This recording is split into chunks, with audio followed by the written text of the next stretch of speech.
श्री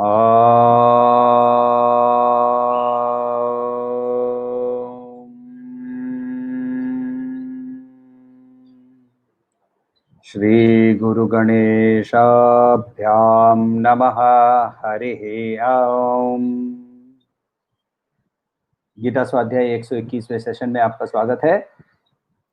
और हम अभी अध्ययन कर रहे हैं चैप्टर 7 ज्ञान विज्ञान योग थियरी एंड एप्लीकेशन ऑफ ब्रह्म विद्या। हमने अध्ययन किया था चैप्टर वर्स 25, उसका एक बार हम दोहरा लेते हैं। नाहं प्रकाश सर्वस्य योगमाया समावृतः मूढ़ोऽयं नाभिजानाति लोको माम अजमव्ययम्। तो श्री कृष्ण यहाँ ये कह रहे हैं कि लोग मुझे पहचान नहीं पाते हैं कि मैं सबके सामने प्रकाशित नहीं होता हूँ। क्वेश्चन उनके चॉइस का नहीं है। सूर्य की ज्योति के समान ही is permanently available to everybody. सूर्य कोई डिस्टिंक्शन नहीं करता है। सूर्य के बारे में दत्तात्रेय के श्रीमद् भागवत में दत्तात्रेय की कहानी है कि सूर्य उनका प्रथम गुरु मानते हैं वो, क्योंकि वो सबके तरह समदृष्टि से सबके साथ वर्ताव करता है। तो वैसे ही ब्रह्मन भी सबके लिए अवेलेबल है, हम चूज नहीं करते हैं।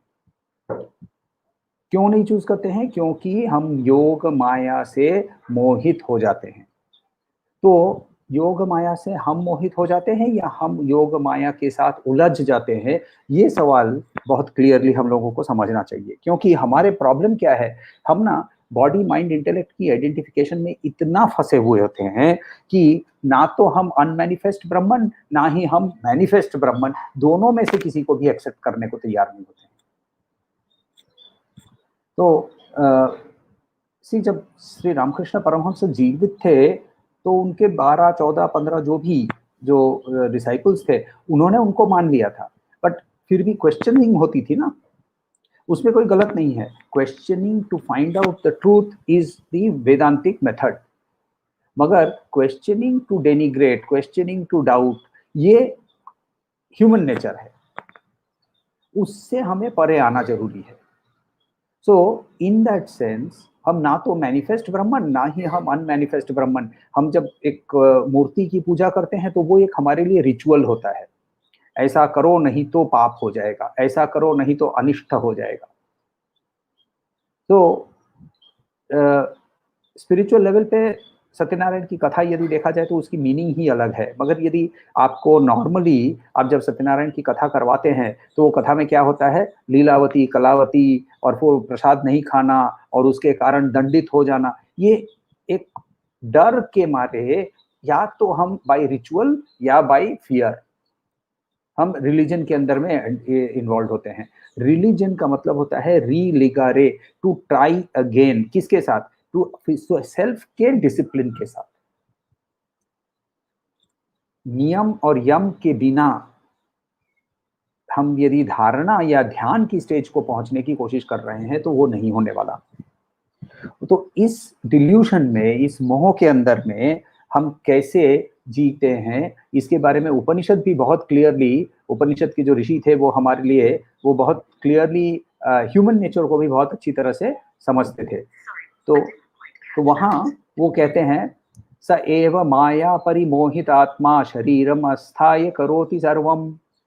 वो बोलते हैं कि ये जीवात्मा माया के अधीन होकर, अति मोहग्रस्त होकर अपने शरीर को ही अपना एक्चुअल स्वरूप स्वीकार करता है और उसके कारण वो काम करते रहता है। शरीरमास्थाय करोति सर्वम। स्त्रियन्न पानादि विचित्र भोगैहि स एव जागृत परितृप्तमेति। वो अपने को परितृप्त करने के लिए स्त्री यानी ऑपोजिट सेक्स के प्रति अन्न, फूड, पान इत्यादि विचित्र तरह तरह के भोग के साधन के पीछे दौड़ते रहता है। उपनिषद, आवर ह्यूमन नेचर ये नहीं है कि अभी हम लोग खराब हो गए हैं, ना हम कभी खराब थे, बट हमारा ह्यूमन नेचर ऐसा है। और इस नेचर से जब तक हम विपरीत नहीं चलना चाहेंगे और विपरीत चलने की कोशिश नहीं करेंगे, तब तक ग्रोथ नहीं होगी। तो इसीलिए श्री कृष्ण हमें नेक्स्ट श्लोक के अंदर में समझाते हैं। वर्स नंबर 26 को ले लीजिए।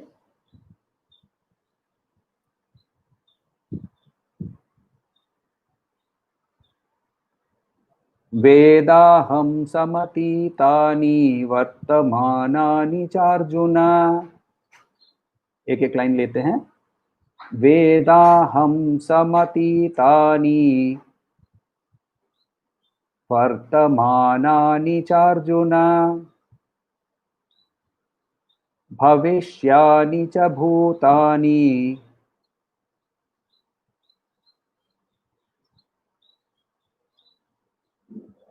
भविष्यानि च भूतानि मां तु वेद न कश्चन। एक एक करके पूरी लाइन एक साथ ले लेते हैं। वेदाहं समतीतानि वर्तमानानि चार्जुन भविष्यानि च भूतानि मां तु वेद न कश्चन। यहाँ श्री कृष्ण क्या कह रहे हैं? वो बोल रहे हैं, बहुत इंटरेस्टिंग चीज बोल रहे हैं। वो बोलते हैं वेदाहम, मैं जानता हूँ, आई नो, वेद टू नो, अहम मैं, समतीतानि अतीत को मैं अच्छी तरह से जानता हूँ, वर्तमानानि प्रेजेंट को भी मैं जानता हूँ, च एंड अर्जुन भविष्यानि फ्यूचर को भी मैं जानता हूँ, च भूतानि सारे लिविंग बीइंग्स को मैं जानता हूँ, माम मुझे, तू बट, वेद जानना, न कश्चन कोई नहीं जानता है। तो मैं सब कोई को जानता हूँ, मैं सब कुछ को जानता हूँ। हम लोगों ने वो सीरियल्स में या मिथोलॉजिकल मूवीज में देखा होगा ना, वो साधु के पास जाते हैं और बोलते हैं आप त्रिकालदर्शी हैं, आपको भूत भविष्य सब कुछ पता होता है। ये त्रिकालदर्शी खुद हैं श्री कृष्ण, ईश्वर के स्वरूप में वो यहाँ डिक्लेयर कर रहे हैं। यहाँ श्री कृष्ण तत्व के बारे में बात कर रहे हैं और तत्व के बारे में बोल रहे हैं कि तत्व मैं, तत्व भूत भविष्य और वर्तमान तीनों को मैं जानता हूं। तीनों के समय मैं एग्जिस्ट करता था, मैं उपस्थित था। और क्यों? क्योंकि ब्रह्मन के स्वरूप में Brahman has never not existed. Matter exist करता है और फिर डिसॉल्व हो जाता है। ब्रह्मन जहां जहां एग्जिस्ट करता है, ब्रह्मन की शक्ति माया भी उसके साथ ही एग्जिस्ट करती है। तो ब्रह्मन ऐसा कोई समय ही नहीं था कि ब्रह्मन एग्जिस्ट नहीं करता था। फॉर दैट मैटर वो उपनिषद बोलता है येनावृत्यम नित्यमिदम ही सर्वम ज्ञ कालकारो गुणी सर्वविद्यः। तो वो बोलते हैं कि कालकारो यानी समय को भी बनाने वाला ब्रह्मन, गुणों को भी बनाने वाला ब्रह्मन। तो ऑब्वियसली यदि समय को यदि उसने बनाया है तो समय के हर पल को वो पहचानता है। जैसे यदि हमारे बच्चे होते हैं तो ये हमारे बच्चे को टीनेजर होने के बाद तो नहीं पहचानते हैं उनको, मगर टीनेजर होने के पहले तक उनके हर क्षण को हम लोग पहचानते हैं ना एज पेरेंट्स। तो वैसे ही यहाँ श्री कृष्ण कह रहे हैं कि समय की उत्पत्ति मैंने की, तो समय के अंदर में हर पल को भी मैं पहचानता हूं। ब्रह्मन को कोई नहीं जानता, मगर मुझे कोई नहीं पहचानता, ना कश्चन। मुझे कोई नहीं पहचानता का मतलब कोई नहीं पहचानता कि यहाँ एक्सैजरेटेड स्टेटमेंट नहीं है, जनरलाइज्ड स्टेटमेंट है। ऑब्वियसली कुछ लोग पहचानते हैं, नहीं पहचानते हैं, तो वो कैसे खुद खड़े हैं वहां। और क्यों नहीं पहचानते हैं? क्योंकि वो योग माया से के अंदर में मोहित हो जाते हैं। प्रॉब्लम क्या है? ब्रह्मन को मैं जानूंगा कैसे? तो ब्रह्मन को जानने के लिए और एक बड़ा प्रॉब्लम आ जाता है सामने, और वो है नैषा तर्केण मतिरापनेय प्रोक्तन्येव सुज्ञानाय प्रेष्ठ। नचिकेतस को यम कहते हैं कि इसको तर्क से यानी लॉजिकल आर्ग्यूमेंट के से मति का मतलब होता है बाई बाई बाई ओपिनियन और बाई रीजनिंग, इसको तुम नहीं जान पाओगे। प्रोक्तान अन्यैव, दूसरा कोई जब इसके बारे में तुमको बताता है तब ही तुम्हारी इंटेलेक्ट को, बुद्धि को वो ठटोलता है, और फिर आत्म परिचय के लिए तो हमें अग्रसर होना होता है। तो यम भी जानते हुए भी, सब कुछ पहचानते हुए भी बोलकर उसको समझा नहीं पा रहे हैं। बोलकर क्या कह रहे हैं कि मैं तो सिर्फ तुम्हारी बुद्धि को ठटोल रहा हूं, जिसके कारण तुम खुद इसको खोजोगे। तैत्तिरीय उपनिषद के अंदर में और एक जगह में बोलते हैं, यतो वाचो निवर्तन्ते अप्राप्य मनसा सह, मन से वाक से ये इसको नहीं पहचान पाएंगे, और इसको पहचानने के लिए मन या वर्ड्स वहां तक, शब्द वहां तक जाते हैं तो वापस आ जाते हैं, न विभेति कुतश्च नेति। तो इसीलिए श्री कृष्ण कहते हैं कि इसको ब्रह्मन को जानने से ही ब्रह्मन बन सकते हैं। ब्रह्मविद ब्रह्मैव भवति, ब्रह्मविद ब्रह्मैव भवति, क्योंकि बिना ब्रह्मन को जाने, देखिए ब्रह्म विद्या बहुत इंटरेस्टिंग चीज है, और ये इसके बारे में हम लोगों ने चैप्टर 4 के समय मैंने शायद बात भी की थी कि जब मैं लॉ पढ़ता हूं तो मैं लॉ नहीं बन जाता, मैं जब सीए पढ़ता हूं तो मैं अकाउंटेंसी नहीं बन जाता, यानी मेरे में चेंज आता है, ट्रांसफॉर्मेशन नहीं आता है। ट्रांसफॉर्मेशन लाने के लिए ब्रह्म विद्या अकेला ही कर सकता है। ब्रह्मविद ब्रह्मैव भवति, ब्रह्मन को जानने से ही ऑटोमेटिकली मैं ब्रह्मन बन जाता हूं। एक बार मैं एक बार में गया था, तो वहां अच्छा सा दृश्य था, तरह तरह के लोग तरह तरह के मादकता के लेवल्स पे बैठे हुए थे। तो और आप दृश्य समझ सक रही हैं कि वहां क्या हो रहा था, राइट। तरह तरह के लोग हैं, तरह तरह की मादकताएं कर रहे हैं, तरह तरह के नशे के अंदर में हैं, कुछ जोर से बात कर रहे हैं, कुछ चुप हो गए हैं, कुछ बेलिजरेंट हो जा रहे हैं, एग्रेसिव हो जा रहे हैं। तो ये सब कुछ हो रहा है, मगर ये जो बार टेंडर है वहाँ, जो इस मादकता से पूरा सराउंडेड है और वो शराब से भी सराउंडेड है, उसको बिंदु मात्र का फर्क नहीं पड़ता है। और फर्दर मैंने कुछ लोगों को ये भी देखा कि वो अपने ग्रुप में बैठे हुए थे, मगर उनके हाथ में ऑरेंज जूस का ग्लास था, और वो लोगों की मादकता देखकर आनंद ले रहे थे। अचानक से ये श्लोक की मीनिंग एकदम क्लियर हो गई कि यदि मैं ऑब्जर्वर बन जाता हूं तो मुझे पूरी दुनिया का खेल बिगिनिंग से एंड तक दिखने लगता है, बिगिनिंग से एंड तक पूरा खेल दिखता है। और इसीलिए मैं यदि ऑब्जर्वर, विटनेस मोड, साक्षी भाव, जिसके बारे में हम लोगों ने चैप्टर 3 चैप्टर 4 के अंदर में भी देखा था, तो वो चैप्टर 5 में ज्यादा देखा था, जब हम साक्षी भाव के अंदर में काम करने लगते हैं तो ऑटोमेटिकली आत्मन से हम अपना परिचय करने लगते हैं, क्योंकि आत्मन नित्य साक्षी है, नित्य साक्षी फ्रॉम द बिगिनिंग, क्योंकि बिगिनिंग ही उसने शुरू की, उसके पहले कोई बिगिनिंग ही नहीं थी, और वो एंड के बाद भी वहां रहेगा। और इसीलिए ईश्वर कहते हैं कि मुझे भूत भविष्य वर्तमान तीनों की परिचय है। तो यदि उनको परिचय है तो वो हमें आके क्यों नहीं बता देते हैं? दो कारण से। पहला एक है कि फॉर फ्यूचर का जो डायरेक्शन, देखिए पास्ट का तो समझ में आता है, फ्यूचर क्यों नहीं बताते हैं? तो पहला एक है कि फ्यूचर का जो डायरेक्शन है ये कुछ हद तक हमारे हाथों में है, हमारे चॉइस में है। दूसरा, अच्छा एक ले लीजिए एग्जांपल कि आपकी एक यंग घर पे कोई बच्चा है, बेटा है, और वो 15-16 साल का है, हैरी पुत्र का बहुत बड़ा फैन है।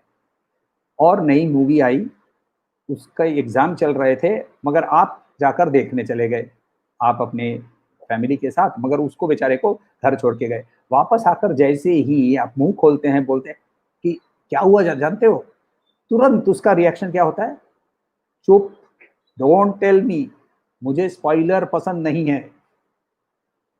तो वैसे ही माया हमें आकर बताती नहीं है, क्योंकि उसे भी स्पॉइलर बनना पसंद नहीं है। दूसरा सवाल आता है कि उनको एक्चुअली पता कैसे है, आत्मन को सचमुच में पता है क्या पास्ट प्रेजेंट एंड फ्यूचर? तो इसमें पास्ट प्रेजेंट का तो समझ में आता है, क्यों? क्योंकि पास्ट के समय भी आत्मन था, प्रेजेंट में भी आत्मन है।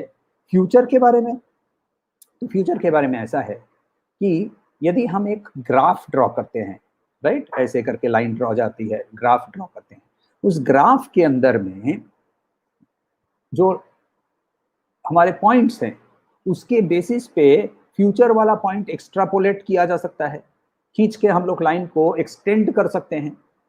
स्टैटिस्टिकल मॉडलिंग की बात करें, या हम लोग कोऑर्डिनेट ज्योमेट्री की बात करें, तो उसको हम लोग एक्सटेंड करके आगे ले जा सकते हैं। कुछ हद तक उसका एक दायरा रहेगा कि ये इतना स्विंग कर सकता है, उससे ज्यादा वो स्विंग नहीं करेगा। तो because of that Shri Krishna says कि मुझे भी फ्यूचर भी पता है। क्यों? क्योंकि मैंने तुम्हारे पास्ट के सारे कर्मों को देखा है, मैंने तुम्हारे सारे कर्मों को देखा है, मैंने तुम्हारी ट्रेजेक्टरी देखी हुई है। उस ट्रेजेक्टरी पे चलने वाले व्यक्ति का इतना ही, दिस इज द रेंज, उस रेंज के अंदर में जो होने वाला है वो होगा। मगर हम क्यों नहीं जानते हैं? क्योंकि हम हमारे पास्ट कर्मों को भूल गए हैं, हम सिर्फ वासनाओं को याद रख के बैठे हुए हैं, और वो भी हमारे सबकॉन्शियस में वासना है। सबकॉन्शियस की वासना रसगुल्ले की याद दिलाते रहती है। तो यस, रसगुल्ले की याद क्यों आती है? क्योंकि वो वासना है, और वो वासना जो है उसके कारण हम लोगों को ये सीमित कर देती है। मगर एक चीज याद रखना जरूरी है कि जिस क्षण में हम ब्रह्म विद्या के लिए अग्रसर हो जाते हैं, याद रखिए हम लोगों ने कल भी देखा, लास्ट टाइम देखा था कि जहां हम उसको एक्सक्लूसिवली चूज करते हैं, वृणुते वर्ड यूज किया था उपनिषद में, जहां हम उसको वृणुते एक्सक्लूसिवली उसको जब चूज करते हैं, हम अपना फ्यूचर बदल देते हैं। शायद मैंने ये एग्जाम्पल पहले भी दिया होगा। भगवान रमण महर्षि के पास उनके बहुत प्रिय शिष्य and himself also realized soul Ganapati Muni करके थे, काव्यकंठ गणपति मुनि।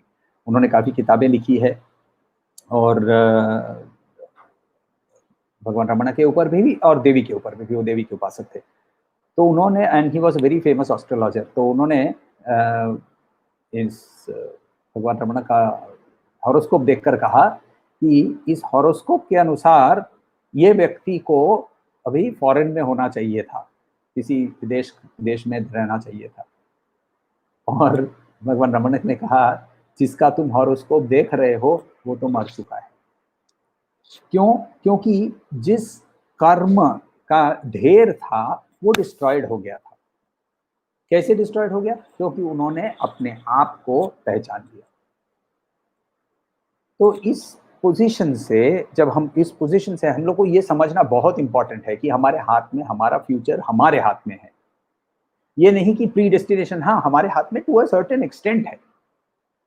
ये नहीं कि मैं फुल रेंज ऑफ 360 डिग्रीज के अंदर में कुछ भी कर सकता हूं, मगर उस जितनी की फ्रीडम है, वो फ्रीडम मेरे हाथ में है, ये चॉइस के ऊपर कि पूरी डायरेक्शन में बदल सकता हूं जिस दिन मैं चूज करता हूं कि मैं ब्रह्मविद बनने के लिए कुछ भी करूंगा। कुछ भी का मतलब ऑब्वियसली धर्म के डेफिनेशन के अंदर में। हमारी पूरी डेली लाइफ के अंदर में हम इन वासनाओं से बंधे हुए होते हैं, और इसीलिए श्री कृष्णा वर्स नंबर 27 के अंदर में कहते हैं कि, आगे वर्स नंबर 27 ले लीजिए।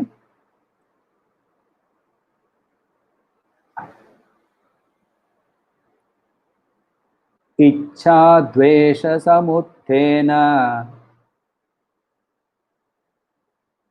द्वंद्व मोहेन भारत सर्वभूतानि सम्मोहम् सर्गे यान्ति परन्तप। एक साथ, इच्छा द्वेष समुत्थेन द्वंद्व मोहेन भारत सर्वभूतानि सम्मोहम् सर्गे यान्ति परन्तप। इच्छा और द्वेष, द्वेष का मतलब होता है, इच्छा द्वेष का मतलब होता है लाइक्स एंड डिसलाइक्स। ये अच्छा लगता है, वो अच्छा नहीं लगता है। इच्छा द्वेष समुत्थेन, उस जिससे उत्पन्न होता, उत्पन्न होना, समुत्थेन द्वंद्व डुअलिटी, मोहेन इस इल्यूजन के अंदर में, भारत यानी अर्जुन, सर्वभूतानि सारे सारे लिविंग बीइंग्स सम्मोहित हो जाते हैं, सम्मोहम सर्गे फ्रॉम देयर बर्थ, जन्मते ही, जब भी इस यान्ति यानी इस जब जगत में एंटर करते हैं, हे परंतप, परंतप अगेन अर्जुन। तो यहां बोलते हैं कि जो ये जो सम्मोहन है, इसके कारण हमें ये desire and aversion, like and dislike उत्पन्न होता है, और जन्म से ही इससे हम सम्मोहित हो जाते हैं, ऐसा कहते हैं श्री कृष्ण। इसका मतलब क्या? देखिए, हमारे ना ये जो पेयर ऑफ ऑपोजिट्स है, पेयर ऑफ ऑपोजिट्स यानी joy, sorrow, pain, pleasure, day, night, ये सारा सब कुछ के अंदर में आप देखिए कहीं ना कहीं एक चीज लेते हैं और उसका एक ऑपोजिट आता है, इसके अंदर में हम एक फंसे होते हैं।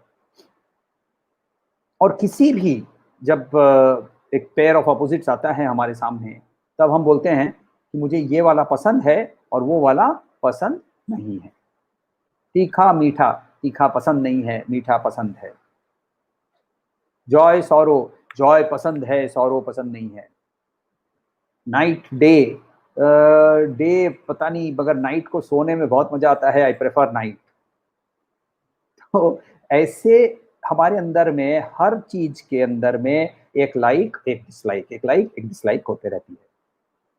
ये लाइक और डिसलाइक इस डुअलिटी के, इस द्वंद्व का इनहेरेंट निहित गुण नहीं है, निहित स्वभाव नहीं है। ये हमारा मोह, मोह के अंदर में फंस जाने के कारण हमारा ये बिहेवियर होता है। हमने ये अविद्या को रिमूव नहीं करने का चॉइस लिया है। तो श्री कृष्ण ये बोलते हैं कि जन्मते ही इस मोह के अंदर में हम फंस जाते हैं। क्यों? क्योंकि जन्मते ही हम अपने वासनाओं की गठरी साथ में लेकर आते हैं। वासना क्या है? पूर्व जन्मों के जितने कर्म थे, जिनको हमने एग्जॉस्ट नहीं किया, जिसको हमने खत्म नहीं किया, उसको हम वासना कहते हैं। और उसी के कारण हम शरीर धारण करते हैं, इसीलिए उस वासनाओं की गठरी को कारण शरीर भी कहा जाता है। और जैसे ही हम जन्म लेते हैं तो हम मोह के अंदर में फंस जाते हैं वापस। तो हमारी प्रायोरिटीज जो है ना लाइफ की, वो भी हमारी लाइक्स एंड डिसलाइक्स के माध्यम से होती है। यहाँ एक छोटी सी एक्सरसाइज हम लोग कर सकते हैं, मगर उसके बारे में मैं बाद में बताऊंगा। जब हम ये समझ सकते हैं कि हम इस लाइक और डिसलाइक को ओवरकम कर सकते हैं, इसके बारे में देखिए, हमारे जो खाने की प्रोसेस है, ये हमारे जीभ से कंट्रोल होती है, हाथ से पैर से नहीं, राइट? क्योंकि हमारे जीभ के कारण हम बोलते हैं ये अच्छा लग रहा है, वो अच्छा नहीं लग रहा है, ये, क्योंकि हाथ को तो कोई टेस्ट नहीं होता है। हाथ को थोड़ी पता होता है ये तीखा है या मीठा है। हाँ, आई मीन ऑब्वियसली अभी आप मिर्ची हाथ में घिसेंगे तो हाथ को भी जलेगा, मगर इन जनरल हाथ को कोई टेस्ट नहीं होता है। टेस्ट आपके जीभ के ऊपर है, तो आपकी जीभ डिसाइड करती है। तो एक बार Yogananda Paramahansa had gone to meet Mahatma Gandhi. तो आप ये इंसिडेंट उनके जो किताब है ऑटोबायोग्राफी ऑफ अ योगी, उसके अंदर में उन्होंने दी हुई है। तो वहां मिलने गए तो कांसे की बड़ी थाली थी उसके अंदर में, और महात्मा गांधी वॉज एन मोन एट दैट टाइम, और उनको थाली के ऊपर में एक हरी रंग की चटनी सर्व की, जो कि दूसरों को नहीं सर्व की। और गांधी जी हर निवाला मुंह के अंदर में लेने के बाद उस हरी चटनी से बहुत टेस्टफुली वो हरी चटनी के साथ खा रहे थे। योगानंद जी ने उनकी बिहेवियर को देखकर उनको लगा कि ये हरी चटनी उनकी बहुत प्रिय है और बहुत टेस्टी है, तो उनको भी थोड़ी सी मिल जाए। तो उन्होंने बोला भी, गांधी जी ने इशारा किया और आश्रम के किसी सेवक ने आकर उनको भी हरी चटनी दी। योगानंद जी ने चटनी चखी, करेले का पेस्ट था। करेले को और नीम को पेस्ट करके वो खाते थे हर निवाला के साथ, और उनका फिजिकल बिहेवियर ऐसा दिख रहा था कि वो बहुत टेस्टफुली खा रहे हैं, बहुत रुचि के साथ खा रहे हैं। तो ये जो रुचि के साथ खा रहे हैं, इसका मतलब क्या, उन्होंने जीभ के ऊपर कंट्रोल करने की कोशिश करके ये पर्टिकुलर प्रैक्टिस की होगी। But that is the point ना। रमन महर्षि क्या करते थे जानते हैं? लोग तरह तरह के पकवान लेके आते थे, खाना लेके आते थे, तो सब कुछ को एक्सेप्ट भी करना होता था। मगर यदि किसी का मैं दूसरी बार खा लूं तो उसको लगेगा कि मेरा खाना उनको पसंद है, या मेरा किसी का खाना मैं दूसरी बार ना खाऊं तो उसको लगेगा कि मेरा खाना उसको पसंद नहीं है। तो सर्व सब कुछ अच्छी तरह से जैसे परोसा जाता है वैसे परोसा जाता था, और फिर एक हाथ से सारा सब कुछ को एक साथ मिलाकर उसी में से वो खाना। तो ये, और ये not because it was a practice, it was because ये इनके लिए टेस्ट उन्होंने ओवरकम किया हुआ है, क्योंकि इनके अंदर में लाइक डिसलाइक दोनों को उन्होंने ओवरकम किया है। जब हमें ये इंटेलेक्चुअली समझ में आता है कि हम ये लाइक डिसलाइक को ओवरकम कर सकते हैं, तब ही हम उसकी ओर काम करेंगे। लेकिन लक्ष्य जब तक हमारे अंदर में नहीं होगा तब तक हम आगे नहीं बढ़ पाएंगे। तो इसके लिए ना पहला स्टेप क्या होता है जानते हैं?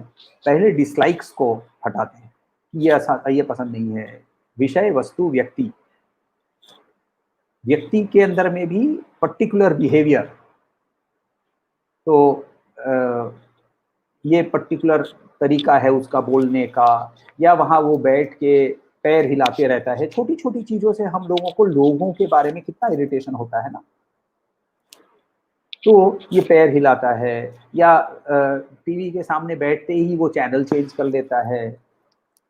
तरह तरह की छोटी छोटी बिहेवियर जो कि हमारे लिए बहुत इरिटेटिंग लगती है। क्यों? हमें डिसलाइक है। तो पहले ही एक एक्सरसाइज हम लोगों को करनी है कि कुछ दिनों तक, अगले 3 दिन, 2 दिन, 3 दिन, ये चैप्टर खत्म होने तक खुद को स्टडी कीजिए, और किसी एक डायरी में, किसी पेपर पे नोट डाउन करते जाइए कि किन चीजों के प्रति आपके अंदर में द्वेष पैदा होता है, डिसलाइक पैदा होता है। इच्छा द्वेष दोनों हमारे विरुद्ध काम करते हैं। पहले हम द्वेष पर काम करेंगे, और सिर्फ लिस्ट डाउन कीजिए। अभी सिर्फ अपने आप के बिहेवियर को ऑब्जर्व कीजिए, क्योंकि जब तक हम, अभी आप सुन रहे हैं यानी श्रवण हो रहा है, मगर इसी चीज पर जब तक हम मनन नहीं करेंगे तब तक हम आगे नहीं बढ़ेंगे, राइट? तो इसीलिए छोटी छोटी चीजों के ऊपर हमारी जहां जहां इरिटेशन होती है, खाने के अंदर में नमक थोड़ा सा ज्यादा हो गया, मेड के ऊपर में या कुक के ऊपर में या खुद के ऊपर, ये क्या कर दिया। घर में कोई है, वो बाथरूम से बाहर निकलता है तो बाथरूम पूरा गीला करके निकलता है। मैं आपको अपने घर के अंदर में मेरी पर्टिकुलर बिहेवियर्स की जो इरिटेशन होती थी उसके बारे में बता रहा हूँ। आपके घर के अंदर में आए मगर चप्पल एक इधर और एक उधर, तरह तरह की बिहेवियर्स है ये। और इसके प्रति हमारी छोटी छोटी चीजों के प्रति, तो देखिए ये विषय, वस्तु, व्यक्ति, और व्यक्ति शायद नहीं इरिटेट कर रहा है, मगर व्यक्ति की छोटी बिहेवियर्स इरिटेट कर रही है। सारी को लिस्ट डाउन कीजिए ओवर द नेक्स्ट 3-4 डेज। इसको लिस्ट डाउन करिए, इस पर क्या करना है वो आगे चल के हम लोग देखेंगे। तो ये हो गई हमारी एक्सरसाइज, क्योंकि इसके आगे चलकर 3 ही श्लोक इस चैप्टर के बाकी हैं, 28, 29, 30। इन तीनों चैप्टर श्लोकों के अंदर में श्री कृष्ण ये ना हमारे जो जीव और शिव, या आत्मन एंड परमात्मन, इसके अंदर में जो जो गैप है, ये गैप क्यों है और इसे कैसे भरना है, इसके बारे में बताने वाले हैं। मगर जब तक हम खुद पर काम नहीं करेंगे, तब तक ये गैप, श्री कृष्ण क्यों, श्री कृष्ण स्वयं यहाँ आकर, श्री कृष्ण अभी हमारे सामने उपस्थित है क्योंकि वो भगवत गीता के माध्यम से उपस्थित है,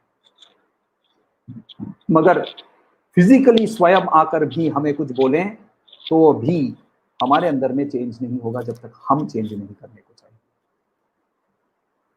सवाल हो तो पूछिए।